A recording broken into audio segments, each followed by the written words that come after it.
Hello everyone, आप सभी का Hindi education point YouTube channel में स्वागत है। जैसा कि आप सभी जानते हैं कि इस चैनल के माध्यम से आपको सामान्य हिंदी से संबंधित यूकेएसएससी यूकेपीएससी पाठ्यक्रम के अनुसार तथा इंडियन हिस्ट्री जो यूकेएसएससी और यूकेपीएससी की परीक्षाओं में पूछी जाती है और उसके साथ ही करंट अफेयर से संबंधित महत्वपूर्ण वीडियो यहाँ पर आपको प्रदान की जाती हैं।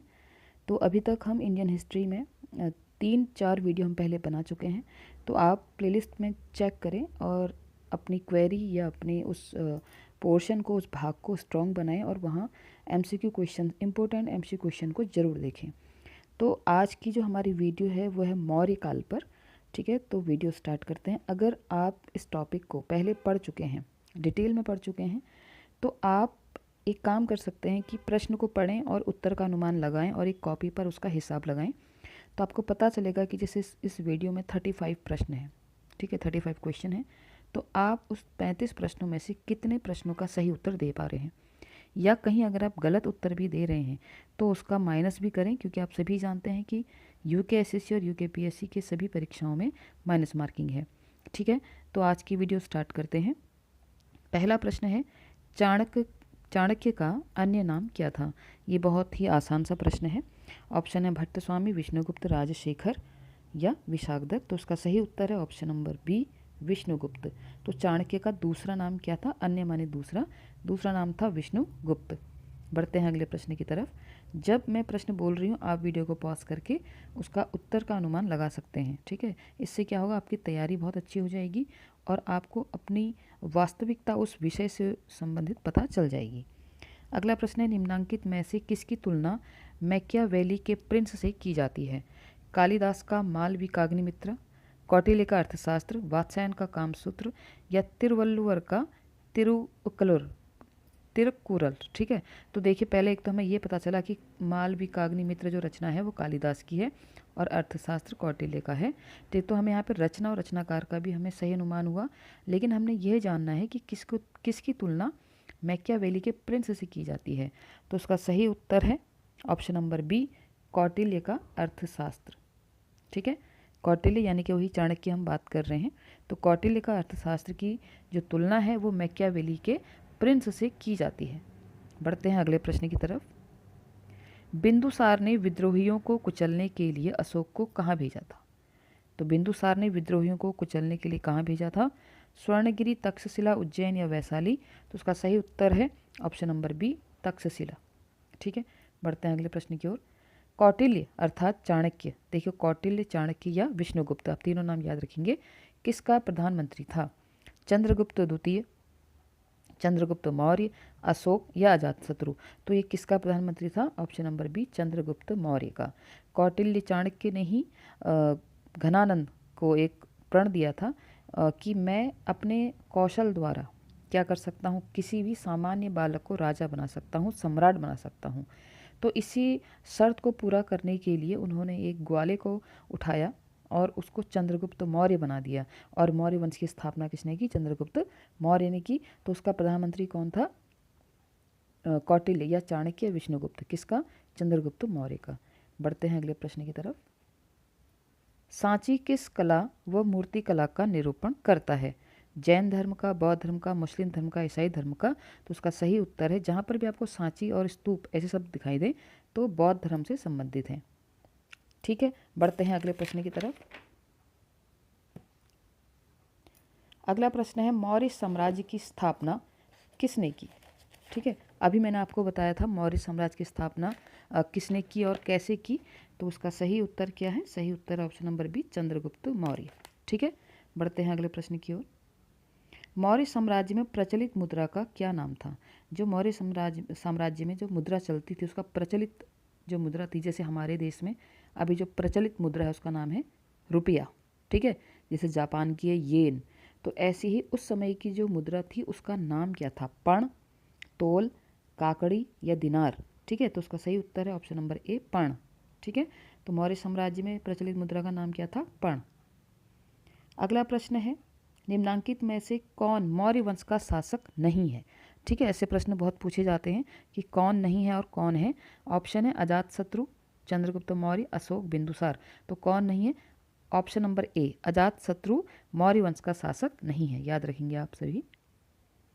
अगला प्रश्न है मुद्रा राक्षस का लेखक निम्न में से कौन है? ये शायद आपको पता हो। मुद्रा राक्षस का लेखक कौन है? अश्वघोष, विशाखदत्त, कालिदास या भास? तो उसका सही उत्तर ऑप्शन नंबर बी, ठीक है, बी आएगा यहाँ पे। ऑप्शन नंबर बी विशाखदत्त, ये मुद्रा राक्षस के लेखक हैं। कालिदास है रघुवंश, महाकाव्य, अभिज्ञान शाकुंतलम, ठीक है, ऐसी रचनाएं हैं। अगला प्रश्न है मौर्य काल में शिक्षा का सर्वाधिक प्रसिद्ध केंद्र क्या था? वैशाली, नालंदा, तक्षशिला या उज्जैन? तो उसका सही उत्तर है option number C, Takshashila Maurya काल में शिक्षा का सर्वाधिक प्रसिद्ध केंद्र था। अगले प्रश्न की ओर बढ़ते हैं। मेगास्थनीज की पुस्तक का नाम क्या था? बहुत ही आसान सा प्रश्न है, लेकिन इसलिए डाला है कि आप अपनी मेमोरी को थोड़ा रिवाइज कर लें, ठीक है। तो मेगास्थनीज की पुस्तक का नाम क्या है? आप सभी जानते हैं, option number D indica. Megasthenes को लेके एक मैं स्टेटमेंट वाला क्वेश्चन भी लेके आई हूँ, तो उसको सुनकर आपको बड़ी हैरानी होगी, उस प्रश्न को भी हम देखेंगे। अगला प्रश्न है बहुत ही आसान सा प्रश्न, और कई लोगों ने इसको उत्तरांचल के बारे में जब पढ़ा होगा तब जाना होगा कि उत्तरांचल या आप कहें उत्तराखंड, ठीक है, उत्तराखंड में अशोक का एक शिलालेख स्थित है। कहाँ है? देवप्रयाग में, कालसी में, केदारनाथ में या ऋषिकेश में? तो उसका सही उत्तर है कालसी में। कालसी में अशोक का एक शिलालेख पाया जाता है। बढ़ते हैं अगले प्रश्न की ओर। सांची का स्तूप किसने बनवाया? अशोक ने, गौतम बुद्ध ने, चंद्रगुप्त ने या खरगोन ने? तो सही उत्तर है ऑप्शन नंबर ए, अशोक ने सांची का स्तूप बनाया था। अगला प्रश्न, प्रसिद्ध यूनानी राजदूत मेगास्थनीज भारत में किसके दरबार में आए थे? ऐसे प्रश्न बहुत पूछे जाते हैं कि कौन राजदूत या कौन विदेशी यात्री किस के शासनकाल में भारत आया? तो अशोक, हर्षवर्धन, चंद्रगुप्त मौर्य या हेमू? तो उसका सही उत्तर है option number C, Chandragupta Maurya के शासनकाल में ही कौन आया था? मेगास्थनीज आया था, और उसने किसकी रचना की थी? इंडिका की रचना की थी, ठीक है। ये ऐसा भी पूछ सकता है कि मेगास्थनीज किस वंश के शासनकाल में आया था? तो आप ध्यान रखेंगे मौर्य वंश के। अगला प्रश्न है किस ग्रंथ में शूद्रों के लिए, किस ग्रंथ में शूद्रों के लिए आर्य शब्द का प्रयोग हुआ है? अर्थशास्त्र, मुद्रा राक्षस, अष्टाध्यायी या वृहत कथा मंजरी? ठीक है, तो उसका आंसर क्या है? अर्थशास्त्र, और उसकी रचना किसने की है? कौटिल्य ने की है। जहाँ तक है मुद्रा राक्षस की हमने अभी बात करी, अश्वघोष, और अष्टाध्यायी आप सभी जानते हैं किसकी रचना है? पाणिनि की रचना है, ठीक है। बढ़ते हैं अगले प्रश्न की ओर। अगला प्रश्न है मौर्य काल में एग्रोनोमाई किसे कहा जाता था? किसे कहा जाता था? ये कुछ अधिकारियों के शॉर्ट फॉर्म थे या कह सकते हैं उपनाम थे। भवन निर्माण अधिकारी, सड़क निर्माण अधिकारी, कृषि विभाग का अधिकारी या माप तोल का अधिकारी? तो एग्रोनोमाई किसे कहा जाता था? ऑप्शन नंबर बी, सड़क निर्माण का अधिकारी को एग्रोनोमाई कहा जाता था।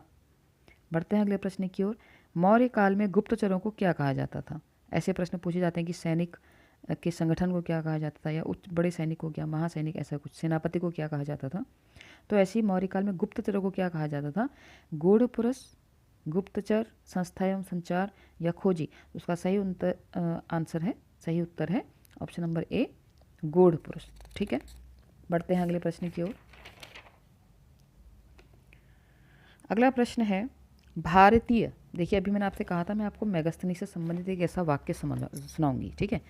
तो भारतीय लिखने की कला नहीं जानते, यह किसकी उक्ति है? तो मैंने आपको हिंट दे ही दिया, ये मेगास्थनीज की उक्ति है, मेगास्थनीज ने कहा था। और मेगास्थनीज कब आया था? मौर्य वंश में आया था, चंद्रगुप्त मौर्य के शासनकाल में आया था। इसने क्या कहा कि भारतीय लिखने की कला नहीं जानते, है ना। तो ये एक कहीं हमारे ऊपर कटाक्ष था, ठीक है। तो आप ध्यान रखेंगे, जैसे लॉर्ड मैकाले ने भी कहा था हिंदी साहित्य के ऊपर कि भारतीय साहित्य किसी लंदन की पुस्तकालय की एक अलमीरा में समा जाएगा। ये कटाक्ष उसने किया था लॉर्ड मैकाले ने, और उन्हीं के कृपा है कि आज हमारे देश में अंग्रेजी का वर्चस्व है। लॉर्ड मैकाले इसके जन्मदाता हैं, ठीक है। ये मेरा अपना पॉइंट ऑफ व्यू है मैकाले को लेके। तो प्रश्न है विष्टि है, विष्टि क्या है? वैवाहिक अनुष्ठान है, बेगारी है, प्रांत है या जिला है? तो उसका सही उत्तर है बेगारी। जैसे हमारे देश में बेगारी को क्या कहते हैं? बेरोजगारी कहते हैं। नहीं सॉरी, बेगारी क्या होता है?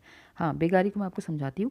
बेगारी का अर्थ होता है कि जब कोई व्यक्ति बिना किसी शुल्क के काम करे, ठीक है।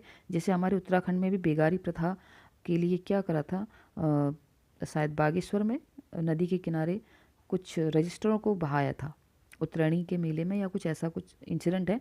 अभी प्रॉपर मुझे डेट और उनका नाम याद नहीं आ रहा है। तो उस समय भी बेगारी चलती थी, हमारे उत्तराखंड के अंदर भी बेगारी चलती थी। तो विष्टि का मतलब क्या है? बेगारी। बेगारी का मतलब होता है जब कोई व्यक्ति बिना शुल्क के कार्य करे। अगला प्रश्न है, मौर्य काल में सीता से क्या तात्पर्य है? ऑप्शन है, एक देवी, एक धार्मिक संप्रदाय, राज्य की भूमि से प्राप्त आय या ऊसर भूमि। देखो ऊसर मतलब होता है बंजर, ठीक है। ऊसर का मतलब जानेंगे, ऊसर का मतलब क्या होता है? बंजर भूमि। तो उसका राइट आंसर है ऑप्शन नंबर सी, राजकीय भूमि से प्राप्त आय को हम सीता कहते थे मौर्य काल में। ठीक है, बढ़ते हैं अगले प्रश्न की ओर। अंतिम मौर्य सम्राट बृहद्रथ की हत्या कर किसने शुंग वंश की स्थापना 185 ईसा पूर्व में की? पुष्यमित्र, अग्निमित्र, वसुमित्र या भागभट्ट? ठीक है, पहले तो इतनी सी बात समझ में आ जाइए कि शुंग वंश के सब शासक हैं, लेकिन शुंग वंश की स्थापना किसने की? तो उसका राइट आंसर है ऑप्शन नंबर ए, पुष्यमित्र। पुष्यमित्र ने किसको मारा? अंतिम मौर्य सम्राट बृहद्रथ। तो हमें एक प्रश्न का उत्तर और मिला कि अंतिम मौर्य सम्राट कौन था? बृहद्रथ था। और प्रथम कौन था? चंद्रगुप्त मौर्य था। बढ़ते हैं अगले प्रश्न की ओर।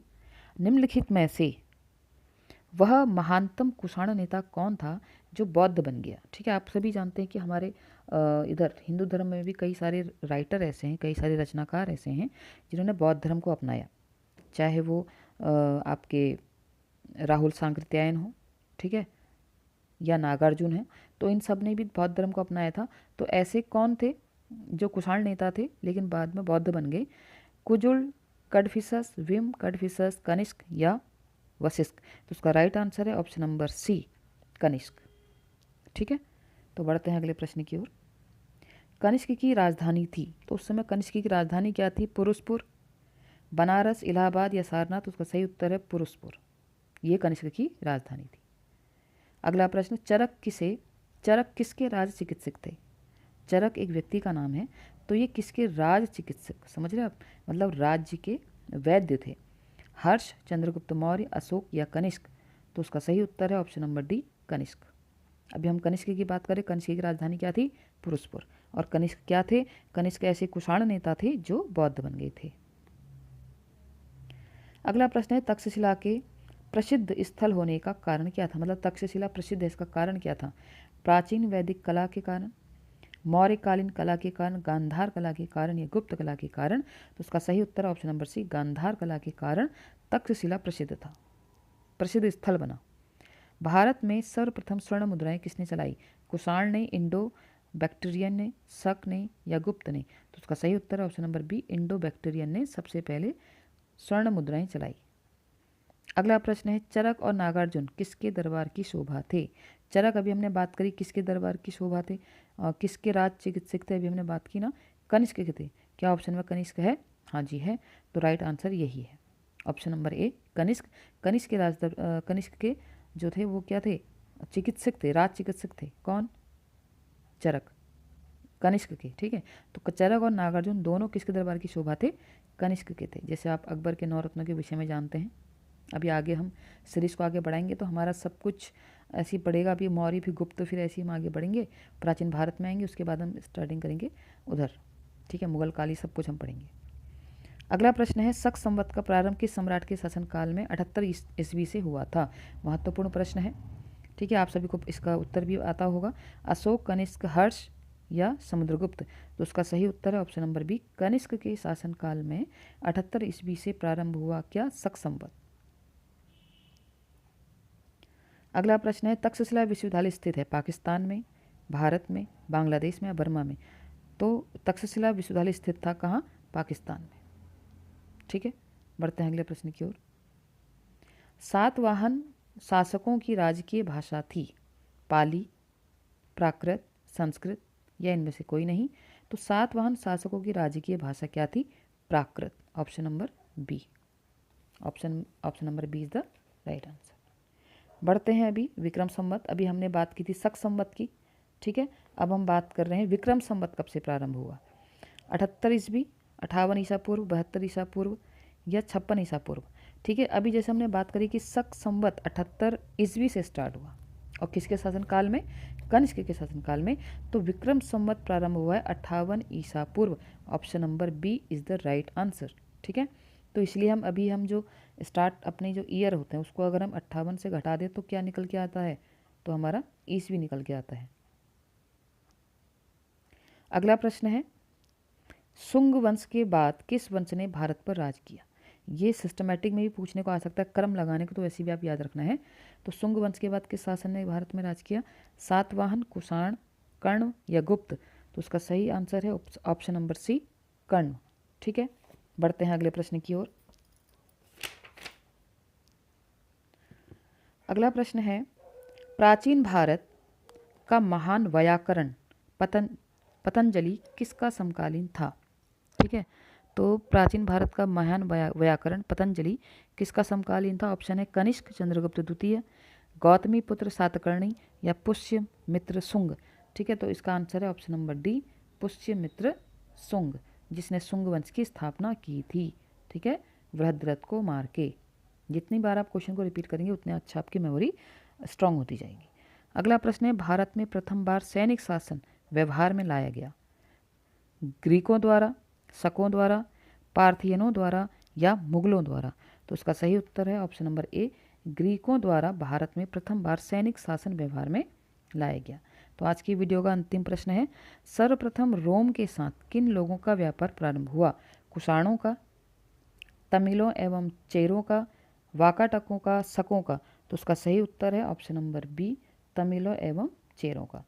तो देखिए प्रतिभागियों, आज हमने मौर्य काल पढ़ा, इसके आने वाली वीडियो में हम संगम काल, गुप्त काल और आगे प्राचीन भारत पढ़ेंगे। तो डे बाय डे ये हमारी जो क्वेश्चन आंसर की सीरीज़ है ये आधुनिक काल की तरफ बढ़ेगी, और जिसमें हम मध्यकालीन भारत ये सब चीज़ें पढ़ेंगे जो काफ़ी इंपॉर्टेंट हैं। तो इसके लिए आप वीडियो से अपडेट रहें, जो जो वीडियो डाली जाती हैं प्लेलिस्ट चेक करें, कोई वीडियो छूटे ना, है ना। 5-10 मिनट निकाल के स्ट्रेट फॉरवर्ड या जैसे भी आप करके इसको करें, पढ़ें, सुने, क्योंकि ये सारे महत्वपूर्ण प्रश्न हैं। और कुछ डायरेक्ट आंसर ना देखें, पहले खुद से भी अपने मेमोरी में थोड़ा सा जोर डाल के, अगर आप टॉपिक पढ़ चुके हैं, अगर आपके लिए नया है तब तो कोई बात नहीं, लेकिन अगर आप इस टॉपिक को पढ़ चुके हैं तो पहले आंसर खुद लगाएं, उसके बाद चेक करें कि आप सही हैं या नहीं है। कि मैं नहीं चाहती कि आप ये यहाँ जो तुक्का मार रहे हैं या ये जो यहाँ सोच रहे हैं वो आप एग्ज़ाम में सोचें। इससे अच्छा ये है कि आप अभी सोचें, अभी उसको क्लियर करें, जिससे आप परीक्षा में उचित से उचित, सही से सही आंसर टिक करके आएँ। ठीक है, तो आप इस चैनल से जुड़ें, अन्य प्लेलिस्ट भी चेक करें जो आपके लिए यूज़फुल हो। तो लाइक करें, शेयर करें, सब्सक्राइब करें। आज के लिए इतना ही, बहुत बहुत धन्यवाद।